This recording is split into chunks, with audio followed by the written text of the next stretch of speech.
Hello everyone and welcome to Adahn's Arena Hearthstone tutorial. Here we'll be going over how to play the arena effectively, and how to draft a correct deck, and then how to play that deck correctly to get a 70% or higher win rate in the arena. I'm Adahn, and in arena I've been doing pretty well lately. Usually I'll get 7 or more wins. I usually retire on 8 wins. And I think my last 3 arena scores were 8 and 2, 7 and 3, and 8 and 1. And if you follow my methods, you should be able to do as well as I am doing, just by following a couple of simple rules. So the first rule we're going to talk about is how to choose your hero. Pretty much any hero will work, but the worst hero by far is Hunter, and the second to worst hero is Rogue, in my opinion. The other 7 heroes are roughly even, but I would put Warrior and Priest a little bit higher than the other ones, just because there's some funny cards in Priest and Warrior that are very, very powerful. Mage is also very strong, but things like Shaman and Warlock are, of course, not in any means weak. Maybe Druid would be the third weakest, but they're all fairly even. I would say Rogue and Rogue and Hunter are just by far the 2 worst heroes. So if you're looking at your heroes and you see a Rogue, you see a Hunter, just pick one of the other ones. If you want to figure out how to play Rogue or Hunter correctly in Arena, you can try it, but I assure you, you will not do as well if you play one of the other 7 heroes. So in this one, Warrior again, I think it's the strongest priest, maybe the second strongest. We're going to be going for the Shaman, just because when you play the priest and the warrior, you're going to be picking up a lot of the race-specific cards, the hero-specific cards, that are very helpful to you. And you could also do some funny decks with warrior and priest as well, with weapons or with healing and such, things like light spawn with divine spirits and stuff with priest. So instead we'll go with the shaman, and we'll show you how to create a pretty standard deck. When you do play warrior and priest, you just want to be aware of some of their class specific abilities. War Song Commander, very strong for the warrior. Light spawn, very strong for the priest. Yeah, you can figure that stuff out for yourself. But we're going to be just talking about how to do the basics of Arena, how to choose your creatures, and how to start out very strong. And already we see a very, very strong first pick. And the strong pick here is going to be Knife Juggler. Now, the other 2 picks are also not too weak. Secret Keeper is going to be useless on a Shaman's secrets, but Wild Pyromancer is actually a very, very strong pick. And if you can pick up a Wild Pyromancer at any point in time, you should think about doing it. And the main reason is because the Wild Pyromancer is 2 mana for a 3/2. And whenever you see a 2 mana for a 3/2 card in Arena, you're going to want to take it. Pretty much 100% of the time, if you see a 2 mana for a 3/2 creature, you're going to want to take it. And the reason you do this is very, very, very simple. You can get the 3/2 mana 3/2 creature out usually on turn 1 if you have a coin, or on turn 2 if you don't have a coin. And if your opponent goes up to 3 mana, they usually can't play anything with 4 defense or higher. Most of the 3 mana cards have 3 health, which means you can automatically trade your 2 mana card for their 3 mana card and maintain field control. You're going to have the first creature out because you're going to have the first 3/2 out on turn 2, and then you can trade for his 3/3 creature, and you can play your own 3 mana creature on turn 3. So these 2 mana for 3/2 creatures are very, very, very strong because they automatically allow you to have field control, and they automatically allow you to get some presence on the board and have a very, very strong damage as well on the board. If they don't play a 3 mana creature, you can do 3 to the face. If they play a 3 mana creature, you can kill it and trade. Or you can even do something like a Sunshatter Cleric, make this guy a 4/3, and maybe trade with something that has only 2 attack. It's all very, very, very strong to have a 2 mana creature out. There are also a lot of 3 mana creatures out there, like Sunshatter Cleric, that rely on playing a buff on a 2 mana creature. So if you play a Knife Juggler on turn 2, you can play a Sunshatter Cleric on turn 3, and now you have a 4/3, a 3/3, and you're pinging every time you deal damage to enemy. So obviously, 2 mana for a 3/2 is just fantastic. The ones that you want to watch out for are the Razorfin Raptor, which is the beast. You want to watch out for the Brewmaster, the panda. You want to watch out for your 3/2 Ooze, very good because it also takes out a weapon, and the 3/2 Fairy Dragon. Those are the common ones, the common 3/2s for 2 mana. These are the 3/2s for rares. Knife Juggler, Wild Pyromancer, there's a couple of other ones as well, but Knife Juggler is by far the best one because when we're playing Arena, the first key was the 3/2 creature for 2 mana. The second key is getting all very, very strong, powerful 2, 3, and 4 mana minions. If you can pick up a very strong 2, 3, or 4 mana minion, that's basically what we're going to be relying on. Lots of very strong 2, 3, and 4 mana costing minions. And the cornerstone of each mana cost, I'm going to tell you right now before we start drafting, is the 2 mana for 3/2 is going to be your Razorfin Raptor, is your ideal 2 mana card. If you can't get better than a Razorfin Raptor, it's probably not a good 2 mana card. The ideal 3 mana card is going to be your 3 mana for 3/3 Taunt, the Grizzly Bear. If you can't get better than a 3 mana for a 3/3 Taunt, you do not want to be taking it. A lot of the 3 mana cards are like 3 mana for a 2/3, and they have like Wind Fury. It's really not that good. It's okay, but it's not great. 3 mana for a 4/3 is better than 3 mana for a 3/3 Taunt. 3 mana for maybe a 3/1 with Divine Shield is way better than a 3/3 Taunt because it's going to trade with a 3/3 Taunt and you're going to be left with another 3 damage on the board. So Scarlet Crusader is the card I'm talking about, and that card is very, very strong. But there are a couple of 3/3 creatures like the Rifleman, 3 mana for a 2/2 and deals 1 damage. That's much, much worse than 3 mana for a 3/3. Maybe heals you for 3 life, or has Taunt, or does something else fantastic like the Sunshadow Cleric, which is probably the best, one of the best 3-drops out there, Sunshadow Cleric. And Golem is another one that you'll see pop up every once in a while. And then the 4-drop, the cornerstone of the 4-drop is the Yeti. The Chillwind Yeti, which is a 4 mana for a 4/5. If you can get things around equal stats, 4 mana for a 4/5 is the ideal stats. And those are sort of creatures you want to be picking up in the 2, 3, and 4 mana cards. And that's what we're going to be doing here while we construct our deck. Now, there are also a couple of spells we want to pick up.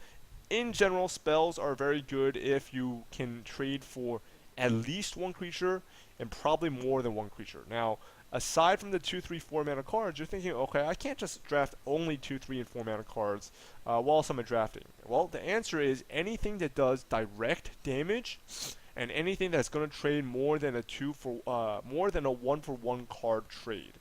So when we start drafting, I'll start talking more about that. But in general, don't pick any cards that cost more than 4 mana unless they give you direct damage to your opponent's face, or they're very likely to trade 2-for-1 cards, or maybe 1.5-for-1 card. So in this case, we're going to take the Knife Juggler. We've already talked about it. It's basically 2 mana for a 3/2, and it has a very, very strong added bonus of the 1 damage. The second card here, we have 2 very strong cards. Gnomish Inventor and Scarlet Crusader are both very strong. Again, Frost Elemental looks very strong, 6 mana for 5/5 and it freezes a character, but it has very, very little direct damage for a high mana cost card. It has a little bit of direct field control because it does freeze a character, but that's just not enough for us to want to play the Frost Elemental because with all of our high mana cards, we're hoping for direct field control. Meanwhile, Scarlet Crusader is, again, one of the strongest 3-drops just because it's very likely to trade 2-for-1 right off the bat. A lot of creatures have 3 health or less. You're talking about the Raging Worgen, you're talking about the Golem, the 3 mana for 3/3 heal your character, 3 mana for 4/3, like the Kirin Tormage or whatever. They all have 3 hit points, and the Scarlet Crusader can trade its Divine Shield for that, and then you still have a 3/1 on board. So that's just fantastic. At the very least, it's going to act like a 3/2, right? It's going to have 2 hits on it, unless it gets silenced, which is just, again, another spell. So the Scarlet Crusader is just very, very, very strong. The Gnomish Inventor is okay because even though it's a little bit weak on attack, just a 2 attack, and again, one of the things I just talked about was how you want to have 3 attack because most of the units have 3 defense. Again, things like Golem, things like the 3/3 heal your heal your hit points. The Sunshadow Cleric is a 3/3. All these things are 3, 3, 3, 3, 3, 3 health. So really you want to have 3 attack. Gnomish Inventor has 2, so it's a little bit weak, but it does have 4 defense, so it will beat out these creatures like the Scarlet Crusader and the Knife Juggler, which have 3 attack. It'll survive 2 turns. On the same concept of that, it does allow you to draw a card. So really, you don't really need the Gnomish Inventor to be that card efficient because it gives you a free card out there. The problem with the Gnomish Inventor is that it's very, very mana intensive. It's 4 mana for a 2/4, and again, we've talked about the cornerstone for the 4 mana card. It's a 4/5. So this guy is saying, alright, I'll let you draw a card, but I'm also giving you 3 less statistics for this card. So it's really not that good. Meanwhile, 3 mana for a 3/3 taunt versus 3 mana for a 3/1 Divine Shield. The 3/1 mana for a 3/1 Divine Shield, it just comes out way stronger there. So the Scarlet Crusader is going to be the obvious choice. And again, this is the sort of thing you might be going through. Again, we look at these creatures, not so much automatic field control. This one has quite a decent amount of automatic field control for a high mana card, but it's not as great as something that, say, does 3 damage right off the bat, or something that's like a weapon that can do 5 damage off the bat. So we're not going to take this guy. He's not terrible, but he's maybe a mediocre card. 7 mana is quite a bit. So we're going to take the Fork Lightning, and again, why are we taking the Fork Lightning? Well, because it's automatic damage. You know, it does have an overload of 2, but the automatic damage makes up for that. You kind of want to have only cards that are 2 to 4 mana and 3 attack or higher, and then automatic damage cards like the Fork Lightning. Now we look at this here, we look at the Wind Speaker. It has some automatic effects, the Wind Fury, but the Wind Fury is just something that people overrate a lot. It's something that's only going to be useful if you want to do damage very quickly. But in terms of cost effectiveness, if you're trading minion for minion, the Wind Fury is not going to heal your hit points. So 3 hit points is, a 3 health creature, even though it can attack twice, is still going to attack twice and loses 3 hit points right off the bat. So the Wind Speaker is very weak just because it's really, again, 4 mana for a 3/3 compared to the Yeti, 4 mana for a 4/5, a weak card. Now we look at this one. We don't have really too many weapons as a Shaman. We have a couple. But 1 mana for a 2/1 is actually the ideal. 1 mana for a 2/1 is going to be your cornerstone for the 1 mana cards. And the reason for that is very simple. It's because 2 mana for a 3/2 is the ideal for a 2 mana card, and the 1 mana card with the 2 attack will trade for a 2 mana card with 2 defense. So in that sense, the South Sea Deckhand is not terrible. But on the other hand, it's not great. And the Wolf Rider, it's also mediocre, but it can do 3 damage right off the bat. So it has some automatic field control. Again, if we're looking at strong cards, we're looking at cards that are like the Yeti, like the 3 mana for a 3/3, or like the 2 mana for a 3/2, or anything that's the direct field control. So the Wolf Rider has some direct field control because it has charge. So it will automatically allow you to do 3 damage right when it comes into play, as opposed to something that has summoning sickness, like the Scarlet Crusader, which has to wait a turn. So we might take the Wolf Rider here. And I'm thinking about whether to take the South Sea Deckhand or the Wolf Rider. It's actually fairly close in my opinion. But we'll take the Wolf Rider. In most cases, the Wolf Rider will trade 1 for 1. And there are a couple of cases where the Wolf Rider will be a little bit weak, but I don't expect those situations to come up too often. So we'll take that. Whereas the Deckhand, you know, if you're playing against a mage, it just dies right away. If you don't have any weapons, it doesn't have charge, it can't do 2 damage right away. It's a little bit weak because it's just 1 mana for a 2/1. 1 mana cards are in general not that card efficient because they have very low stats. So we'll take the Wolf Rider, although this is one of the weaker sets right off the bat. And now we look at this 4th pick, and this is a dead card for sure. If you look at it very carefully, well, we have 2 spells, and both of these spells, neither of them do direct damage, right? One of them heals a minion to full health, which is not that useful. And I'll talk about why in a second. And this one gives your totems 2 health, which is, again, not that useful because it doesn't do direct field control, right? It can make your totem strong, but your totems don't have any damage anyway. They're not going to be too useful. This guy, 3 mana for a 1/4, compared to 3 mana for a 3/3, much, much, much worse, right? So just all 3 of these cards are not very strong.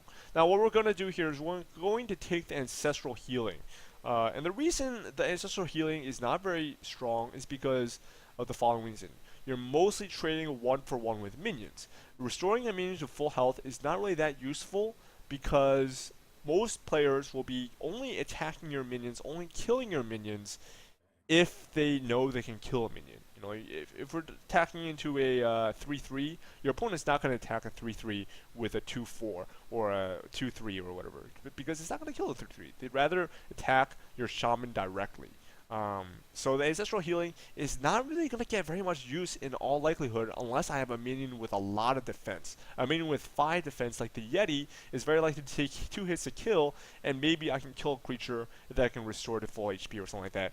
But it's not as good as it looks. You know, a lot of people look at this and say, well, you know, I get a free card out of this because I can kill another creature with my minion. I can heal it back up to full, and it's basically like playing a new version of that minion and it has taunt now. So it doesn't seem that bad. But most good players, and by most I mean all good players, will not be trading for hit points. They will only be trading for a full card. So I don't think we'll get too much use out of the Ancestral Healing. On the other hand, these 2 cards are even worse. So we're going to take the Ancestral Healing here. Alright, here's the cornerstone card, the Grizzly. This is the slightly better card, the Crusader. And here we have a spell that does automatic 3 damage. But we're going to take the Crusader here just because it's such a strong card. We've talked about it many times already. Alright, here we have another choice here. And we're going to be taking probably the Arcane Golem. Again, the Auctioneer, not that useful, right? Because it is it is a card that costs more than 4 mana. 5 mana is okay. It can be sometimes okay to have a 5 mana card. But it doesn't give you automatic field control. And on the other hand, because we're playing mostly for 2 to 4 minion, 2 to 4 mana cost minion deck, we're not really going to be casting a lot of spells, so we don't really expect to draw a lot of cards with the Auctioneer either. So in that sense, the Auctioneer is a little bit weak. Ancestral Spirit can be useful, but again, we're mostly trading 1 for 1, and this is a card that, you know, sort of like a 1 for 1 trade again. It really only finds use if you have a very strong creature, right? You want to play a strong creature like a 5/5 or a 6/6 or something, and then kill something with it and trade with it, and then play Ancestral Spirit to bring it back. Or you can play something like a 7/1 or something, kill a creature, 7/1 comes back into play, and you can do another 7 damage or something like that. But we're looking mostly again for 2 to 4 mana cards, stuff with very, very basic statistics like 3 attack, 3 defense, and the Ancestral Spirit is really not that useful in that regard. So we'll be playing the Arcane Golem instead, 3 mana for a 4/2, very, very strong. You know, a lot of people might disagree with this choice. These 2 are actually pretty close, I believe, in strength. But the reason we're taking the Arcane Golem here is because it has charge, and it has automatic field control of 4 damage. You know, Ancestral Spirit I play on a Scarlet Crusader, okay, it brings it back to the field, but the Scarlet Crusader can't attack the next turn. You could also play on a Scarlet Crusader, maybe the Scarlet Crusader never ends up dying, you know, and, you know, it just becomes a dead card. So I think I will take the Arcane Golem, but, you know, this could be a big mistake by me on this draft. You can try maybe playing with Ancestral Spirit sometimes. We're going to rely on our strategy, which is play 2 to 4 mana costing minions, and that's what we're going to do here. Alright, do we have any 2 to 4 mana costing minions? We do. We have a Magma Rager, but it's not very, very strong because, like I said, most things have 3 or 4 health, and that means the 5 attack is just not that useful. It's a little bit useful, but it's not that useful. You know, 3/1 is almost as good as a 5/1 because it's still expected to trade with a card with 3 health. The 5/1 is just going to trade for anything with, you know, up to 5 health, and most likely it's going to be trading with something with 3 health. So the 5 attack is deceptively good, and the 1 armor is very, very weak, as we've talked about before. Really want to have a little bit more than 1 armor, especially because of mage pings, because of druid pings, because of rogue pings, because of a lot of spells that do 1 damage. You know, anything that's pretty much anything can kill the Magna Rager and trade 1 for 1 if they want. And most likely or not, there are a lot of ways to trade 0 for 1. the Magna Rager is just not good in that sense. We could pick up a Bloodlust, or we could pick up a Frost Shock, and what we're going to do here is we're going to pick up the Bloodlust. The reason for the Bloodlust is just because, again, automatic field control. You can automatically give your minions some a little bit of attack. It's also very good with totems, and I don't think the Frost Shock is that strong, just because, again, 1 damage, most good players, sorry, will not be playing cards that have 1 hit point. Now, if this was an Earth Shock or whatever, I forget what it's called. I believe it's like an Earth Shock or something like that, which is silences a minion, then deals 1 damage to it. Then it's not that weak because it can kill a Scarlet Crusader in 1 shot. It can also silence. But in this case, Frost Shock is a little bit weak, so we'll take the Bloodlust. Alright, now in this one, the answer here is pretty obvious, but let's just go through the choices here. We have 2 mana for a 2/2 spell power. What's the ideal for a 2/2? It's 3/2. And this is only 2 attack, not 3 attack. And like I said, most things have 3 hit points, so this thing's not going to help out too much. The spell power is okay, but again, we're playing a mostly minion deck, so the spell power is not going to help out too much. 5 mana for a 5/5 stealth, no automatic damage for something that costs 5 mana or more, and it's not going to be a 2 for 1 trade. It's going to be a 1 for 1 trade in all likelihood. You're going to trade that for another 5/5 or a 6/5 or something like that. So it's not fantastic in that regard. And then we have the Flame Tongue Totem, and this is the card we're going to be taking. And the answer is obvious. It has direct field control. Again, direct field control, because you play this guy out, automatically you get 4 attack extra on the board. You know, let's assume I play my Knife Juggler on turn 2. And then my opponent plays something ridiculous, like something that has 5 or 6 health. You know, sometimes like innervates and plays Yeti on turn 3, or he plays a coin and he plays a Yeti because he went the turn before me or something. Then I can all of a sudden play my totem, buff my Knife Juggler to a 5/2 automatically, and kill the 5/2 with kill the 4/5 with a 3/2. So it's a very, very strong card. It works similarly to Bloodlust in the sense that automatically everything has extra attack.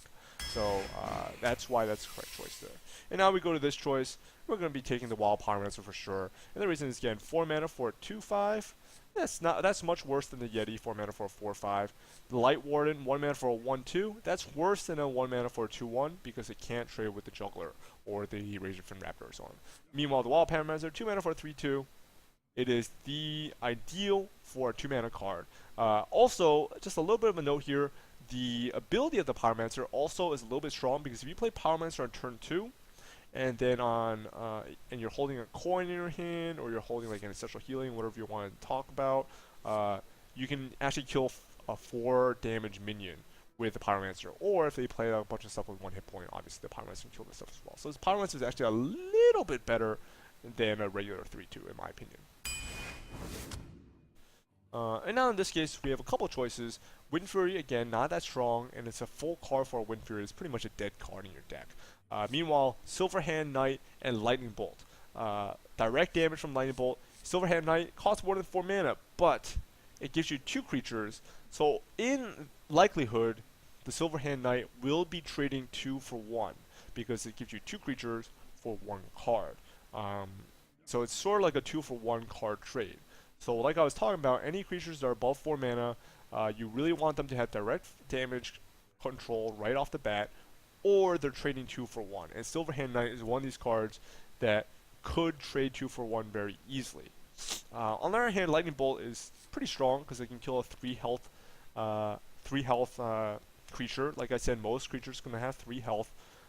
So Lightning Bolt's not bad in that sense. It can also kill a 4 health minion if you play a spell Totem, which you can get a decent amount at the time.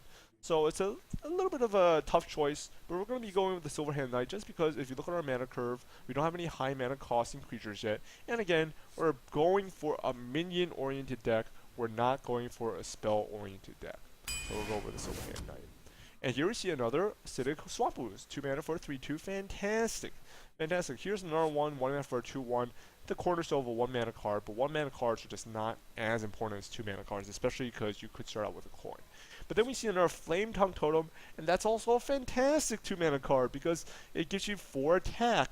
or at the very least, 2 attack on your 2 mana card. So this is a fairly difficult choice. We're going to be choosing between the Flame Tongue Totem and the Ooze, and I'm not really sure which to do here. I think we're going to take the Flame Tongue Totem. I just really like my Flame Tongue Totems. But it could be the Ooze is better here, because I already have a Flame Tongue. I'm not really sure about this choice. You can play around and see if how many Flame Tongues is good in your deck. Ooze can never be bad in your deck. Just never will be bad. Flame Tongue Totem will be bad if you lose field control and you don't have anything to give +2 attack. Then obviously the Flame Tongue becomes useless. Whereas the Ooze, you can play it out and your opponent will have to trade 3 health for it. So maybe the Ooze is better, but I love my Flame Tongues. We already have two cards that are 3/2 for 2 mana, so we're looking pretty good to play the Flame Tongue. Alright, here we go. 3 mana for a 3/3. That's the cornerstone of a 3/3 card. 5 mana for a 3/6. No direct field control. It has a little bit because it's a taunt, but not very much. And the statistics are fairly weak. You know, the Yeti is even better, right? The Yeti is 4/5. 3/6 is maybe equivalent to 4/5, maybe a little bit stronger. I think I'd rather have a 4/5 than a 3/6 to be honest. So a little bit weaker. It has taunt, so it's useless. And then the board, 1 mana for a 1/1, just not good at all. So we'll be taking the Worgen, but the Worgen just in general a very, very strong 3-drop because it's 3 mana for a 3/3. And in case you guys didn't know this, when the Worgen gets a rage, it automatically gets Wind Fury, so it can automatically attack again that turn. So if your opponent ever has a creature that has 2 or less attack, you can attack with a Worgen, it'll turn into a 4 attack creature, and it'll get to attack again that turn. So in that sense, the Worgen is just very, very strong if you get it out, and your opponent maybe has a 2/1 out, or he has a 1/2 out, or something like that, it's a weak creature out. And there are a couple ways to make your Worgen get hurt. Maybe buff up your Worgen to a 4/4 with a Sunshine Cleric, and then you can kill a 3/3, and now you have 5 attack or something like that. So the Worgen is just better than the average 3 mana for a 3/3, like the Iron for Grizzly, so we take it. Now in this case, we have the weapon, and the weapon is again a very strong card. First of all, because it has multiple uses. It will come into use for the next 3 turns at very least. You can hold on to the weapon for more. 2 mana for 2 damage is a little bit worse than 2 mana for 3 damage, but the 2 damage is automatic. So you can, if your opponent plays a Knife Juggler, or your opponent plays a Pyromancer, you can play your Stormforged Axe in response, kill their Pyromancer for a 1/1 card trade, and you're still holding on to 2 durability on your Axe. So it's very, very strong in that sense. Now, the weaker part is, of course, your 3 mana cards are usually going to have 3 hit points or a Divine Shield or something like that. So it's not going to be great in that sense. But Grizzly is the cornerstone. It's not that great. It's average. Earthshock is decent against Scarlet Crusader, and that's basically it. So we're going to be taking the weapon here because weapons are in general good. Automatic field control, can trade more than 1-for-1 card. It's going to at least trade for 1 card, right? It's going to at least take out a 2 health minion or something like that if you just hold on to it until something's at 2 health. And it has 2 extra durabilities and, you know, do some extra stuff like that if your opponent doesn't play Ooze. Alright, here we have another choice here. 4 mana for a 4/3. It's a little bit weaker than the ideal statistics, but the silence is very, very strong because it's an automatic field control ability. Once again, automatic field control, very, very strong. On the other hand, Fire Elemental is one of the cards above 4 mana. I've been waiting for this card, in fact, that you want to take because, yes, it costs more than 4 mana, but it has automatic field control in that it deals 3 damage right off the bat. So automatically you can kill something like a Raging Worgen, you can kill something like a Knife Juggler, you can kill something like Grizzly. Right off the bat you can do that, and then it'll probably at least trade for 1 other card. Some other card is going to have to do 5 damage to it. So it's almost guaranteed to be a 2-for-1 trade. On top of that, it has automatic field control. So we're going to be taking the Fire Elemental in this case. Now, you don't want to take like 5 or 6 Fire Elementals because then your mana curve is a little bit screwed up. That's also part of the reason you don't want to take too many 5, 6, 7 plus mana cards. But we don't have any just yet. We have 2 5 mana cards, which is okay. 5 mana is still borderline to take. So Fire Elemental is good there. Also, Spellbreaker, I'm not really too concerned about silence. There are a couple of things. I mean, you look at my cards, pretty much the only thing that really is very useful to silence is the Flame Tongue Totem. Otherwise, the silence, it's not going to trade 1-for-1. Scarlet Crusader is going to trade 1 for a half. And Juggler and Pyromancer, you're mostly playing those for the fact that it's a 3/2, so it's not really going to trade for too much with the Spellbreaker. So the Fire Elemental is by far strongest. And here again, we've talked about this. This is the quintessential 1 mana card, but 1 mana cards in general weak. 4 mana card should be a 4/5, it's only a 3/3. We talked about that. And here we have the Fire Elemental again. Another automatic 3 damage, we'll take that card. Here again, 1 mana for 0/4. Well, it has more statistics than a 2/1 technically, but it never actually does damage. So it'll never actually be a 1-for-1 card trader. You're never going to get value out of the Shield Bearer unless you can buff it up. Maybe if I had a Sunshatter Cleric, I could make it a 1/5. And now all of a sudden, yeah, 1/5 is not bad for 1 mana. But in most cases, the Shield Bearer is just a dead card because it's not gonna. It's sort of like, protect yourself for 4 damage, but doesn't do anything.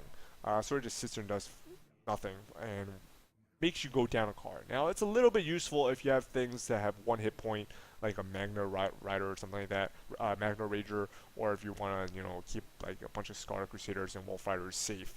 But in general, it's just not a very, very strong card in that sense. Again, 1 mana for 1/1 is even worse. And Sinjin Shieldmaster, 4 mana for a 3/5, a little bit worse than a 4 mana for a 4/5, but has taunt, and again, the 3 attack will kill off a lot of minions. In particular, the Shieldmaster is very, very powerful because, if your opponent took control in turns 2 and 3, they play like a Razorfin, whatever, Hunter, or they play a Raging Worgen, whatever, the Shieldmaster will trade 2-for-1 cards against 3 or less mana cards, and it'll have taunt, so it'll protect your hit points from those cards for a little bit longer if you lost control on turns 2 and 3. So the Shieldmaster is a very good way to try to take control on turn 4 if you lost on turns 2 and 3. Losing it on turns 2 and 3 is obviously not a good idea, but it can happen, and the Shieldmaster will help out in that sense. Again, the Spellbreaker, pretty strong, pretty strong, but we have 2 mana for a 3/2. So we're going to take the 2 mana for a 3/2. This is another one, Youthful Brewmaster I've been talking about. This is one of the common ones. Get as many 2 mana for 3/2s as possible so you can take that automatic field control. Alright, here we look at an Unbound Elemental. 3 mana for a 2/4. Is that as good as 3 mana for a 3/3? It's probably a little bit worse. Just because it's a little bit of a slower card. I'd rather have even statistics in most cases as opposed to more health and more attack. It's always better to have 3/3 instead of a 4/2 instead of a 2/4. So it's not that good. If we have Overload, we can use it, but we only have 2 Overload cards, and again, we're playing mostly minions, so we're not going to get a lot of Overload cards by the time this deck is done.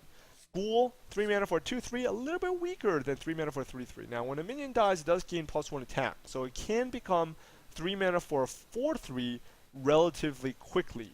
If you, for example, played a Pyromancer on turn 2, and then traded it for their Pyromancer on turn 2 after playing the Ghoul, suddenly you have a 4/3 out. About a 4/3 for 3 mana is still, about average. It's a little bit stronger than average, but it's about average. So instead we'll be playing for the Leopard Gnome. 1 mana for 2/1 is ideal 1 mana card, and this guy will automatically deal 2 damage to your opponent, so it's just slightly better than a regular 1/1. We also don't have very many 1 mana cards yet, so it's a very good 1-drop. We drop the Leopard Gnome, 2-drop, we drop the Brewmaster, 3-drop, we drop the Raging Worgen, and we're in a fantastic spot. So we'll pick up the Leopard Gnome here, although you could say that you want to pick up the Ghoul. And here we see a Young Priestess, 1 mana for 2/1, slightly better than your regular 1 mana card again. 3 mana for 2/2, terrible. Also, the draw 2 cards is not going to be useful because both players draw 2 cards, and you should be playing similar decks because anyone that's good will be playing around this sort of strategy. But 2 mana for a 3/2, the ideal card to take, and we will be taking it. Here we have another weak, a very, very, very weak set of cards. Not really sure what I want to take here. I'm thinking about it right now. And what we're going to do here is we're going to take the Wind Speaker. Again, 4 mana for a 3/3. Very, very, very weak. But the reason we'll take it is it will, at the very worst, it'll trade for a 3 health card. In some cases. It could trade for a 3 health card in some cases. And, there are certain things, maybe like you play a Scar Crusader on turn 3. suddenly this Scarlet Crusader can trade for 2 cards automatically on turn 4, or something like that. We can maybe give our Arcane Golem Wind Fury, and all of a sudden I'm doing 8 damage to my opponent's face on turn 7, or whatever. It's got a little bit of use compared to these guys, which the one attack is just not going to help out very much because people should be playing stuff with more than 1 hit point. So we'll play the Wind Speaker in that sense. Here we have, again, the 3 mana for 3/3. These cards are high mana cards. High mana cards. No automatic field control. Taunt is a little bit of automatic field control because it protects your hit points and your minions. But in general, not very much high field control for a high mana card or direct damage for a high mana card. So, not very good. Meanwhile, the Grizzly is about the average 3 mana cards. We'll pick it up. Alright, let's see what we got here. We got, again, the high mana card. We got the Argent Squire, 1 mana for a 1/1 Divine Shield. Pretty much equivalent to 1 mana for a 1/2 in that sense, which is not too useful. Could be a little bit stronger than 1 mana for 1/2, but again, just the 1 attack is very weak. You generally want to have 3 or more attack. And the Gnomish Inventor, which we've talked about already, a little bit weaker than 3/3, because 2/4 is just weaker than 3/3 because you want to have 3 attack, but it does allow you to draw a card.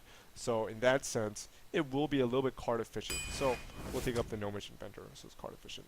Here we see a bunch of creatures. They're all fairly weak. Again, 4 mana for a 4/5 would be nice. 5 mana would require a little bit of automatic field control, and 2 health restoring is just not that great because most players, again, will be wanting to trade creature for creature, not creature for health. They're not going to leave you with a lot of hurt minions. Only a very bad player is going to leave you with a lot of hurt minions.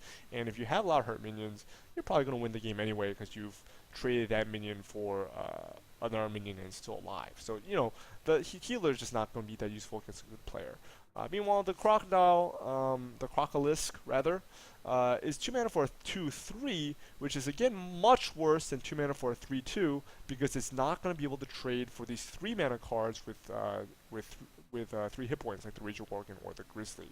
There are a couple of other ones as well. So it's just much, much weaker than the Razorfin Raptor, which is its equivalent as a 3/2 beast. So in that case, we could take the Earthshock, or we could take the Crocolisk. And I'm trying to think here which one's better. I think we will take the Earthshock. And the reason is because even though the Earthshock is not really a full card, it can trade 1-for-1 with the Crusader, and it has a couple of other uses as well. In particular, if I get my Spell Power Totem out, it can be a little bit stronger that way. But I'm actually not too pleased about that pick. These are all fairly weak cards. I might just take the Darkscale Healer just because 4/5 is decent statistics. And in fact, I think I will do so. It's just not great because it's 5 mana, but both of these cards seem like they're going to trade for less than 1 card. So we'll take the Darkscale Healer. It could very likely trade 1-for-1 card because it'll do 4 damage or something or whatever, and it could heal you for 2 hit points as well. Alright, and now we look at the Golem, and the Golem is fantastic. I was talking about how I was going to talk about the Golem later, and here's what I'm going to talk about. And the reason it's fantastic is because, first of all, your opponents should be playing a lot of 3/2 mana, 2 mana for 3/2 cards if they're smart. The Golem automatically counters that because it'll kill it off, and it'll leave you with 2/1 afterwards. The other reason the Golem is good because even though it's slightly worse statistics than a regular 3/3, the fact that it's a Death Rattle 2/1 means that you have a lot of opportunities where your opponent can't really kill the Harvest Golem and the 2/1 damage Golem afterwards, especially early on in the game, which means you will get an extra 2 damage out of the Golem. If you think about the overall statistics, the Golem is really 3 mana for 4 attack and 4 health, which is just phenomenal, right? It's a little bit weaker than that because it's not combined at once, but the fact that they don't come out together, like you got a 2/3 and a 2/1 together, makes the 2/1 just a little bit harder to kill, and the Death Rattle, the Death Rattle will, maybe your opponent tries to trade creatures and get field control, will leave you with a little bit of field control out there as well because you have the 2/1 damaged Golem left over. So we'll take the Harvest Golem. It's probably, I'd say Scarlet Crusader is the strongest 3-drop, but this is probably the second strongest 3-drop, at least among the commons. Yeah. So we'll take the Harvest Form there. Alright, and now we've talked about the Ghoul a little bit. I think we will take the Ghoul. Again, 2 mana for a 2-1 and a 1-1. It's about the same as 2 mana for a 3-2, except for the fact that, you know, there are a lot of 1 damage pings, so it can very easily turn into 2 mana for a 2-1 that gets killed off automatically, and then a 1-1 which is useless. So instead we'll play for the Flesh Eating Ghoul. It's just slightly better than Murloc Tidehunter. Um, and we already talked about how bad the 3 mana for a 1-4 is. And here we see, again, 2 useless cards and another Axe. We'll take the Axe. Talk about how strong that is. And we've talked about Sun Shattered Cleric. Like about Shattered Sun Cleric, actually. I call it Sun Shattered Cleric. I don't know why. But, you know, we've talked about how strong this card is already. Automatic field control, because it gives you something +1/+1, something like a Jungler, something like a Pyromancer, which means the Jungler or the Pyromancer will beat the Golem, right? Or it will beat the Ghoul, right? Or it will beat whatever they play that is to attack, right? Or you can play it on a Grizzly, make the Grizzly a 4/4, it will beat a 3/3, whatever you want. Basically, it's just very, very strong, makes your previous creature 1 attack stronger and 1 health stronger, which very, very easily means it will trade for 1 card and have 1 hit point left, because you're usually trading for a card that's equal to it in strength. So the Sunshine card is very strong that way, and 3 mana for 3/3 is already ideal statistics. So the 1/1 extremely strong, and then the 3 mana for 3/3 average. So you got extremely strong added to average is extremely, extremely, extremely strong. And like I said, I was talking about the Crusader's the strongest, maybe the Golem's the second. This is the other contender for first or second. I would say this might even be stronger than Crusader, even though the Crusader usually trades 2 for 1. So there that goes. Here we have 3 mana for 4/2.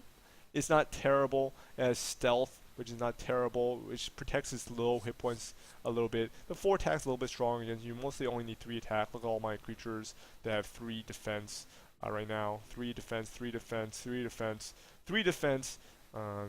Crusaders, which are special. Cleric, another 3 defensor. So the 4 attack is not too useful, but it can be a little bit useful sometimes. So we'll take this Jungle Panther. Again, 2 mana for 2/2. Much, much, much weaker than 2 mana for 3/2. Because the 3 defense, 3 defense, 3 defense, so on and so forth. And again, Frost Shock, only worth half a card, really. So there's the Panther going down. Oh! And here we have a choice here. Wild Pyromancer and Social Spirit, again, pretty strong, but I'm not convinced about its use. And then the Argent Commander. We could again pick up the Pyromancer. I would not, if you pick up the Pyromancer here, I think it's definitely the wrong choice, but it's not like you're going to lose the game because you picked up a Pyromancer instead of an Argent Commander, just because of how strong all these creatures are. We have 4 of them already, and we have a lot of 2 mana cards, but you can never get enough of these 3/2s. Even playing a 3/2 on turn 3 is probably going to trade for a 3 mana card anyway, so it's not, you know, terrible to play a 3/2 on turn 3. And by the way, if you're playing Priest or you're playing Hunter, pick up the 1 damage for 2 damage, the 1 mana for 2 damage card, the Holy Smite. I forget what the Hunter equivalent of it is, but the Holy Smite on the Priest, 1 mana for 2 damage. Very, very powerful because it will take out the Juggler, it will take out the Pyromancer, it will take out the Brewmaster, so on and so forth. But in this case, we will take the Argent Commander. If you've been following the metagame at all, you'll know that pretty much everyone plays Argent Commander all the time. And the obvious reason is, again, high mana cost cards want to have direct damage. Argent Commander has direct damage. Now, it only has 4 direct damage, but like I said, most things have 3 health, maybe 4 health if they've gone Shattered Sun Cleric, or maybe 4 health if they're like a Gnomish Inventor or whatever. And the Argent Commander will usually automatically trade for a 4 health card right when you play it. And then there's a leftover 4/3. You know, you've got the Divine Shield, so you've killed off a 4 mana a card already. You've traded 1 for 1, and you're left with a 4/3, which is again ideal statistics. Ideal statistics 3/3 or 4/4. 4/3 trades with a 4/4, trades with a 4/3, trades with a 3/3, trades with all that stuff. So very, very, very strong card, Argent Commander. And if you can pick one up, I would definitely pick one up unless you have a lot of 6 mana cards already. We have 2, which is getting a little bit high, but this is the last card in the deck. We're going to pick up the Argent Commander for the last deck, and we're going to complete our deck like so. So that's it for the first part of this tutorial. Before we leave, let's talk about how strong our deck is. I think it's a little bit weaker than we would normally have it. We have an Ancestral Healing, which is a dead card. These are all ideal. Maybe the Ghoul is a little bit weak, so I'd say we have 1.5 dead cards so far. These are all fine. The Wolf Rider is a little bit weak. The Gnomish Inventor's a little bit weak, so let's say we have two-ish dead cards. The Wind Speaker is definitely a dead card, so we have maybe 3 bad cards in here. Bloodlust can work out okay. Healer's pretty much a dead card, so I'd say we maybe have 3 or 4 bad cards in this deck. Just force out because sometimes you just get 3 cards that you don't want. But on the other hand, we have 2 axes on turn 2. Fantastic. So we can take out Knife Jugglers, Pyromancers, Brewmasters, Oozes, and whatever. We have 4 cards that are 2 mana for 3/2. So we're very, very likely to get a 2 mana for a 3/2 out on turn 2 or 1. If it's a Knife Juggler, it's even more fantastic. We have a lot of 3 mana cards, so we can very easily follow up our 2 mana for a 3/2 with a very, very strong 3 mana card, trade out the 2 mana card, and have a 3 mana card for field control on turn 3. And on top of that, we have 2 Flame Tongue Totems, which can make our 3 mana cards, get 6 attack or 5 attack. Very, very strong. You can trade with a Yeti, you can trade with a lot of stuff. Our 4 mana cards are very, very weak.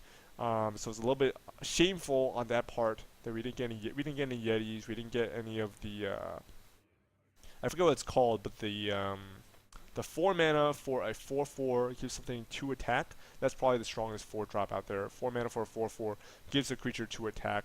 Again, because it has almost ideal statistics, and it has 2 automatic field control damage. Once more, automatic field control. Very, very important. So in that sense, it's sort of like the Sun-Shattered Cleric of the 4 mana cards, and it's probably the strongest 4 mana card for that reason. We have maybe 1 fairly strong 4 mana card, and these are a little bit weak.